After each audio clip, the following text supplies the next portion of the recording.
Hello दोस्तों, good morning. आज विश्व अस्थमा दिवस है। तो आज के इस वीडियो में हम जानेंगे विश्व अस्थमा दिवस के बारे में, इसका इतिहास क्या है, इसके मुख्य तथ्य क्या हैं और लक्षण क्या हैं। दोस्तों, आपसे निवेदन है वीडियो के अंत तक बने रहिए और वीडियो पसंद आए तो प्लीज लाइक जरूर करिए और कमेंट करके बताइए कि आपको वीडियो कैसा लगा। तो चलिए बात करते हैं विश्व अस्थमा दिवस। दुनिया भर में पुरानी सांस की बीमारी अस्थमा, इसकी सावधानी और रोकथाम और देखभाल के बारे में जागरूकता बढ़ाने के लिए global innovatives for asthma GINA, ध्यान रखिएगा ये हमारे लिए काम की चीज हो गई कि जो विश्व अस्थमा दिवस है वो किसके थ्रू अंडर गवर्न होता है। ग्लोबल इनिशिएटिव्स फॉर अस्थमा द्वारा सालाना आयोजित किया जाता है। आजकल ये रोग बच्चों में काफी प्रचलित है। अस्थमा एक पुरानी सांस की बीमारी जिसके कारण एक मरीज ठीक से सांस नहीं ले पा रहा है। विश्व अस्थमा दिवस मई के पहले मंगलवार के दिन मनाया जाता है, जो कि आज है 4 मई को। विश्व अस्थमा दिवस 2021 का विषय क्या है? अस्थमा की भ्रांति को उजागर करना है। इसको बोलेंगे अनकवरिंग अस्थमा मिसकॉन्सेप्शन। मतलब जो अस्थमा रोग जो है उसकी जो भ्रांतियां हैं, लोगों में जो भ्रम की स्थितियां हैं, उन सभी को उजागर करना, ये 2021 का विषय है। इस बीमारी के बारे में जागरूकता की कमी के कारण कई भ्रांतियां और मिथक जो है वो व्याप्त किए गए हैं। अस्थमा के लिए ग्लोबल इनिशिएटिव्स के अनुसार अस्थमा के आसपास की कुछ आम जो गलत फहमियां हैं वो क्या है, उनको हम देखते हैं। एक नंबर, अस्थमा एक बचपन की बीमारी है, उम्र बढ़ने के साथ लोग इससे बाहर हो जाएंगे। ये लोगों में भ्रांतियां हैं कि जो अस्थमा की बीमारी है वो बचपन में होती है, बचपन से होती है और आने वाले समय में जब उम्र बढ़ती जाएगी तो ये जो बीमारी है ये खत्म हो जाएगी। ऐसा नहीं है, ये एक लोगों में गलत फहमी है। अस्थमा संक्रामक बीमारी है। अस्थमा किसी प्रकार की संक्रामक बीमारी नहीं है, ये एक व्यक्ति से दूसरे व्यक्ति में नहीं फैलती है। अस्थमा पीड़ितों का व्यायाम नहीं करना चाहिए। लोगों में ये एक बहुत बड़ी गलतफहमी होती है कि उनकी सांस फूला करती है, सांस लेने में तकलीफ हुआ करती है, तो अस्थमा के रोगियों को व्यायाम नहीं करना चाहिए या फिर हार्ड वर्क नहीं करना चाहिए। ऐसा नहीं है। अस्थमा केवल उच्च खुराक स्टेरॉइड के साथ नियंत्रित होता है। यहाँ पे उच्च खुराक स्टेरॉइड से मतलब ये कि अच्छा अच्छा जो स्टेरॉइड्स हुआ करते हैं, जो बॉडी में कुछ चेंजेस किया करते हैं, दवाइयाँ होती हैं, सिर्फ वही खाने से या उन्हीं का सेवन करने से अस्थमा को हम नियंत्रित कर सकते हैं, ऐसा नहीं है। अस्थमा क्या है, अब ये बात जान लेते हैं। अस्थमा एक दीर्घकालिक क्रोनिक फेफड़ों की बीमारी है। अब दीर्घकालिक से मतलब ये होगा कि एक लंबे समय तक रहने वाली बीमारी, जिसको क्रोनिक भी बोला जाता है। क्रोनिक फेफड़े का विकार है जो फेफड़े को प्रभावित करता है और जिस तरह से हम सांस लेते हैं, यह एक गैर संचारी रोग है। गैर संचारी से मतलब ये है कि ये नॉन कम्युनिकेबल डिसीज है। कहने का मतलब ये हो गया कि ये एक व्यक्ति से दूसरे व्यक्ति में नहीं फैलता है, ये वायु मार्ग में सूजन के कारण होता है। जो हमारी जो सांस लेने की जो नलिका होती है उसमें सूजन आ जाती है, जिस वजह से अस्थमा के रोग होते हैं। लोगों में सांस की कमी होने लगती है, सीने में जकड़न होने लगती है, सांस लेने में कठिनाई के कारण बनता है ये, और साथ ही साथ में हल्के से लेकर जानलेवा तक की गंभीरता भी हो सकती है इस रोग की वजह से। आजकल बच्चों में ये आम पुरानी स्थिति है या आम पुरानी बीमारी भी बोल सकते हैं। इस बीमारी में वायु मार्ग सकरा हो जाता है और बलगम से भर जाता है, जो आगे वायु प्रवाह को अवरुद्ध करता है। इसीलिए इसके लिए इनहेलर का यूज किया जाता है, जिसका काम होता है वायु मार्ग को तुरंत ही सुगम बना देना, अवरुद्ध जो हुआ रहता है उसको सही कर देना, इनहेलर।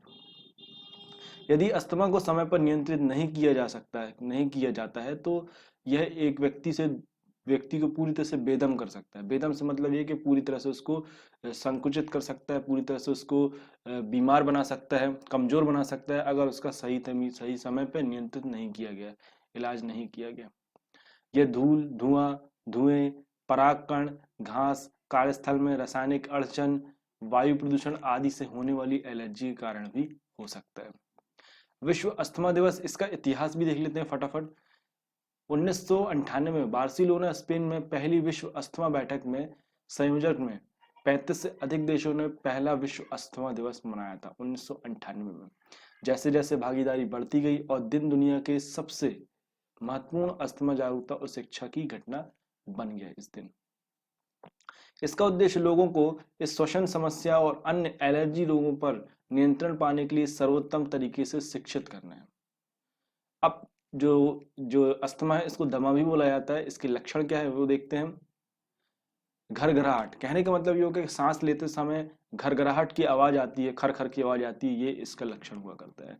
सांस फूलना, खांसना, सीने में जकड़न या फिर दर्द होना, ये बहुत ज्यादा जो मेन सिम्टम्स हैं दमा के, अस्थमा के, वो इस प्रकार से हैं। घरघराहट, सांस फूलना, खांसना, सीने में जकड़न या फिर दर्द होना।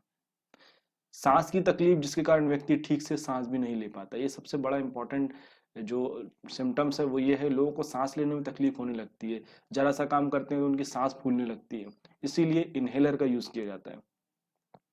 तो दोस्तों ये तो हमने देख लिया, आज विश्व अस्थमा दिवस है जिसके लिए हमने कुछ बातें जान ली। वापस आते हैं अपने करंट अफेयर्स क्विज की तरफ। आज दोस्तों 4 मई है, तो 4 मई के करंट अफेयर्स क्विज हम करने वाले हैं। क्वेश्चन है, राज्य सरकारों के लिए SII का नया टीका का नया मूल्य क्या कर दिया गया, ये आपको बताना है।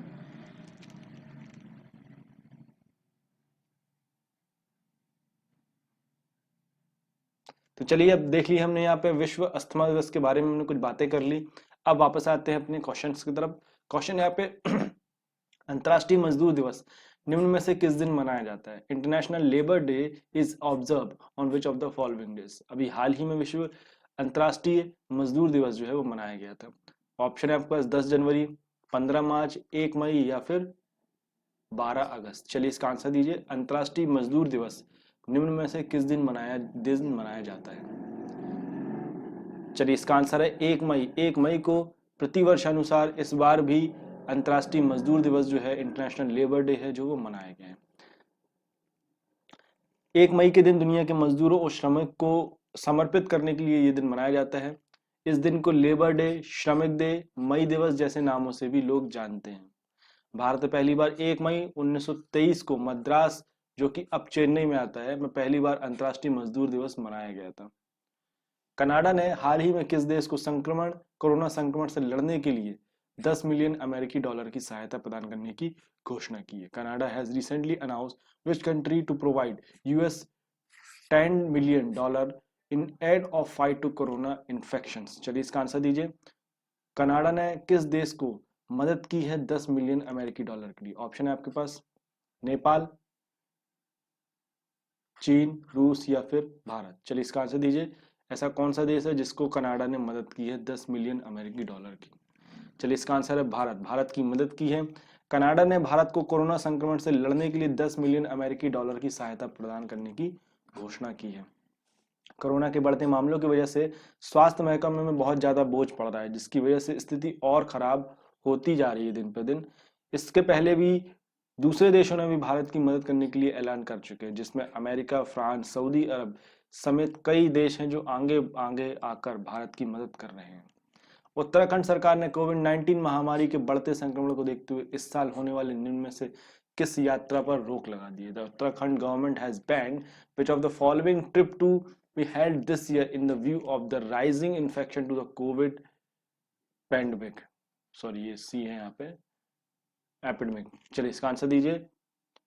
केदारनाथ यात्रा, चारधाम यात्रा, वैष्णो देवी यात्रा या फिर अमरनाथ यात्रा। चलिए इसका आंसर है चारधाम यात्रा। उत्तराखंड सरकार ने कोविड महामारी के बढ़ते संक्रमण को देखते हुए इस साल होने वाली चारधाम यात्रा पर रोक लगा दी है। उत्तराखंड के मुख्यमंत्री तीरथ सिंह रावत, चलिए काम की चीज मिलती है कि उत्तराखंड में मुख्यमंत्री कौन है? तीरथ सिंह रावत जी हैं। उन्होंने ये घोषणा की है प्रदेश में कोविड-19 मामले को बढ़ते के देखते हुए चारधाम की यात्रा स्थगित कर दी। केवल पुजारी ही वहां पूजा कर सकते हैं। पूरे देश के लोगों के लिए चारधाम यात्रा को अभी के लिए बंद कर दिया गया है। बता दिया गया है कि पिछले साल भी कोरोना संक्रमण के चलते उत्तराखंड सरकार ने चारधाम यात्रा पर रोक लगा दी थी। भारत के किस पूर्व अटॉर्नी जनरल का 91 वर्ष की उम्र में निधन हो गया? Which of the former Attorney General of India died at the age of 91? Rahul Sachdeva, Anil त्यागी, सोली सोराबजी या फिर इनमें से कोई भी नहीं? भारत के किस पूर्व अटॉर्नी जनरल का 91 वर्ष की उम्र में निधन हुआ है? चलिए इसका आंसर है सोली सोराबजी। देश के पूर्व अटॉर्नी जनरल सोली सोराबजी का निधन हो चुका है। सोली सोराबजी पहले 1989 से लेकर 1990 तक और उसके बाद 1998 से लेकर 2004 तक अटॉर्नी जनरल रहे थे। सोली सोराबजी का जन्म 1930 में महाराष्ट्र में हुआ था। राम जेठमलानी जिस वक्त देश के कानून मंत्री थे, उस दौरान सोली सोराबजी अटॉर्नी जनरल थे। केंद्रीय मंत्री नितिन गडकरी ने हाल ही में घोषणा की कि भारत सरकार ने अगले 2 वर्षों में कितने लाख करोड़ रुपए के सड़क निर्माण का लक्ष्य रखा है? Union minister Nitin Gadkari recently announced how many lakh crore rupees for road construction has been targeted by the Indian government in the next 2 years. 10 lakh crore रुपए, 12 लाख करोड़ रुपए, 15 लाख करोड़ रुपए या फिर 25 लाख करोड़ रुपए? चलिए, इसका आंसर है 15 लाख करोड़ रुपए। केंद्रीय मंत्री नितिन गडकरी ने हाल ही में घोषणा की कि भारत सरकार ने अगले 2 वर्षों के लिए 15 लाख करोड़ रुपए के सड़क निर्माण का लक्ष्य रखा है। इस लक्ष्य को प्राप्त करने के लिए भारत सरकार का लक्ष्य 2021-22 में प्रतिदिन 40 किलोमीटर सड़क का निर्माण करना है। भारत सरकार सड़क क्षेत्र में 100% प्रत्यक्ष विदेशी निवेश की अनुमति दे रही है। इसमें नेशनल इंफ्रास्ट्रक्चर पाइपलाइनिंग NIP को बढ़ावा देने में मदद भी मिलेगी।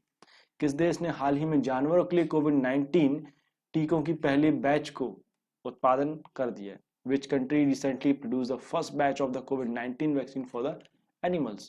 नेपाल, चीन, जापान या फिर रूस?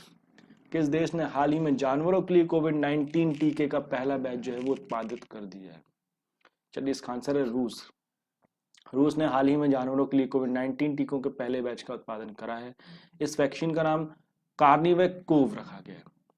विश्व स्वास्थ्य संगठन ने हाल ही में मनुष्यों और जानवरों के बीच वायरस के संचरण की संभावना की पुष्टि की है। रूसी वैज्ञानिकों का मानना है कि इस वैक्सीन का उपयोग से वायरस के उत्परिवर्तन म्यूटेशन को रोकने में मदद मिलेगी। अंतर्राष्ट्रीय खगोल विज्ञान दिवस इंटरनेशनल एस्ट्रोनॉमर्स डे निम्न में से किस दिन मनाया जाता है? International astronomy's day is observe on which of the following days? 10 March, 12 April, 20 July या फिर 2 मई?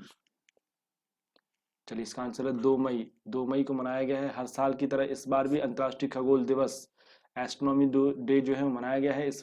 ये जो है वर्ष में 2 बार मनाया जाता है, एक बार 26 सितंबर को, दूसरा 2 मई को। इस दिन खगोलीय संस्थान प्लेटिनम संग्रहालय विभिन्न गतिविधियों का आयोजन करते हैं और खगोल विज्ञान की दुनिया के बारे में जागरूकता फैलाते हैं। पहला अंतर्राष्ट्रीय खगोल विज्ञान दिवस जो है वो 1973 में मनाया गया था। यह उत्तरी कैलिफोर्निया के खगोलीय संघ के तत्कालीन अध्यक्ष द्वारा शुरू किया गया था। निम्न में से कौन सा देश कम गति वाली ड्राइवरलेस कारों को चलाने की अनुमति देने वाला पहला देश बन गया है? Which of the following country has become the first country to allow low speed driverless cars to run? Option आपका ब्रिटेन, भारत, नेपाल या फिर जापान। कौन सा ऐसा देश है जो ड्राइवरलेस कारों को चलाने की अनुमति दे रहा है, कम गति वाली कार? चलिए, इसका आंसर है ब्रिटेन। ब्रिटेन ने अनुमति दे दी है। कम गति वाली ड्राइवरलेस कारों को चलाने की अनुमति देने में ब्रिटेन 1 नंबर पे है। ब्रिटेन सरकार ने अनुमान लगाया कि ब्रिटेन की लगभग 40% कारों में लगभग 2035 तक स्व ड्राइविंग, जिसको हम बोलेंगे ड्राइवरलेस क्षमता होगी, जिसमें देश में लगभग 38,000 नौकरियों का सृजन होगा। तो यहाँ पे ये बोल रहे हैं कि 38,000 नौकरियों का सृजन होगा कि ड्राइवर्स स्व ड्राइविंग क्षमता, मतलब खुद से गाड़ियां चलेंगी। तो उससे बोल रही है कि सरकार कि 38,000 नौकरियों का सृजन होगा, परंतु मेरे हिसाब से लग रहा है कि बहुत सी नौकरियां जो है वो जाएंगी भी। जो लोग नौकरी कर रहे हैं, गाड़ी चला के ड्राइवर की नौकरी कर रहे हैं, उनकी तो नौकरी जाएगी। दोस्तों, ये तो हमने देख लिया 4 मई के करंट अफेयर्स के क्विज देख लिए और साथ ही साथ में हमने देख लिया अस्थमा दिवस आज है, तो उसके बारे में कुछ बातें हमने जान ली। आशा करता हूँ कि आपको वीडियो जरूर पसंद आया होगा। अगर वीडियो पसंद आया तो प्लीज़ लाइक जरूर करिए और कमेंट करके बताइए कि आपको वीडियो कैसा लग रहा है। Thank you.